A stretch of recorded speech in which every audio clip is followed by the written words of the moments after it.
Okay, continuing on with the Purepecha religion. Talk a little bit about it.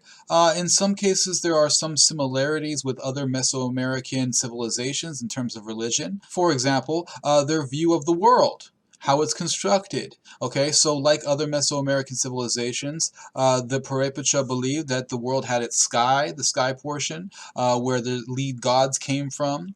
All right, like such as their sun god. And then you have Earth, which has boundaries of the four directions, right, around the Earth. And then you have an underworld. Okay, and so that three-tier structure of how the world is put together, that is consistent with other belief systems in Mesoamerica. So in that way, yes, the Purepecha are similar to other groups, but there are other differences that the Purepecha have with other Mesoamerican groups, right? They have some beliefs that are different. Completely different in some ways. So, for example, in most Mesoamerican civilizations, there is a rain god. Remember when we talked about the Olmecs, we talked about how there was a fertility aspect to their religions, right? Fertility, like fertility of the earth, the rain was symbolized as a god, the sun, plants, etc. Most Mesoamerican civilizations had religious belief systems like that, a fertility aspect to them. All right, the Purepecha are lacking one of those key gods, a rain god. The Purepecha do not have a rain god. Right, and so that's a major difference, right? If you are one of those Mesoamerican civilizations, usually your religion would include a rain god, and the Purepecha do not have that. Another god that's missing, an important god that you do see in a number of other Mesoamerican civilizations, their religious beliefs, and that is Quetzalcoatl. All right, the plumed serpent, or the feathered serpent, right? This is a god that we see going all the way back to Teotihuacan. You also see this god represented amongst the Toltecs and other Mesoamerican civilizations. Okay, but there is no Quetzalcoatl, there is no feathered serpent in the belief systems of the Tarascans or the Purepecha. Okay, and so that's a major difference as well. And so, why are we pointing out these differences? Because it's more evidence, basically, that's pointing towards the fact that the Purepecha probably didn't come from Mesoamerica originally. Okay, maybe they did come from South America, where you don't have Quetzalcoatl.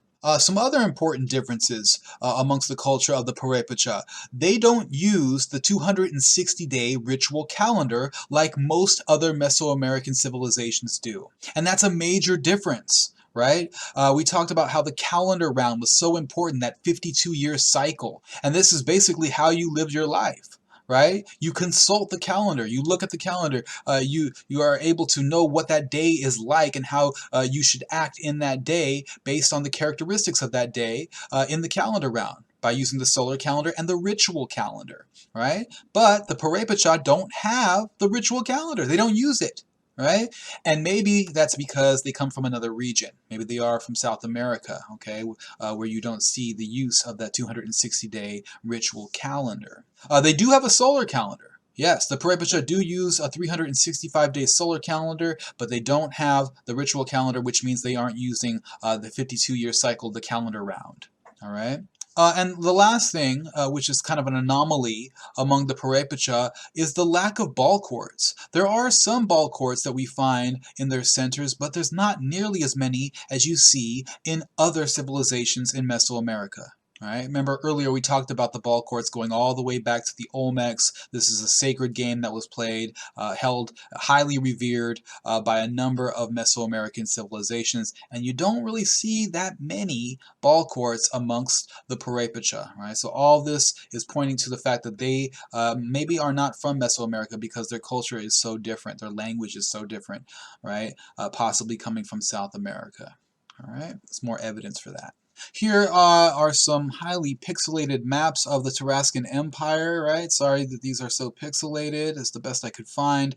But here you go. Here is the Tarascan Empire in the area of modern-day Michoacan. Around that area, you can see here it was on the border of the Aztec Empire. Right, on the western border of the Aztec Empire. Here is the area of modern-day Mexico City, or Tenochtitlan, when the Aztecs were in control there. And so the Tarascans, they would go to war with the Aztecs a number of times. The Aztecs were not able to defeat the Tarascans. And here is their capital city, Tsinsunsan. We'll talk about that in just a second. This is just another map, kind of a geographical map showing the capital city. Here's Tsinsunsan, Lake Pátzcuaro. Last thing we'll talk about with the Purepecha is the social stratification going on there, their social hierarchy. Right? And the thing about their social hierarchy is it's very difficult for people to move up in their class system, right? So if you're from the lower classes, if you're a commoner, you're most likely going to remain in that position. You're not going to be mobile. You're not going to be able to climb the ranks of that social hierarchy and make it up to the nobility or become the king, right? Which means it's rigid. Right? They have a rigid social structure. All right? And so just keep that in mind when you're thinking about this social hierarchy. So at the top of the social hierarchy, of course, you have the king, the ruling family. The king, they would be called Kasonsis, right? That means king in the Purepecha language. And so the Kasonsis are at the top of the social hierarchy. This is the king or emperor. The Kasonsi ruled from the capital city of Tsinsunsan. Okay, we just took a look at where that was in the area of modern-day Michoacan, right? It's by Lake Pátzcuaro. Below the king, you would have the nobility. These are the upper classes. And amongst the noble classes, you have an upper nobility and a lower nobility. Right? And so these represent the upper class individuals in the society of the Tarascan Empire. And below the nobility, you have your commoners. And your rank as a commoner depends on a number of different factors. Your ethnicity, because there were a number of different ethnic groups that lived in the Tarascan Empire, right? It wasn't just the Purepecha. There were Nahuatl-speaking peoples who lived there amongst them as well, although they weren't necessarily like the most populous people in that area. So your ethnicity mattered as far as your ranking as a commoner. Your job, your occupation, that's another thing that will set you apart from others, either higher or lower depending on what your job is in that social hierarchy. And whether you're a slave or not. Of course, if you're a slave, you're at the very bottom of that social hierarchy. Okay, so this is just kind of a window into how their social hierarchy, their class system worked amongst the Purepecha or the Tarascans. All right.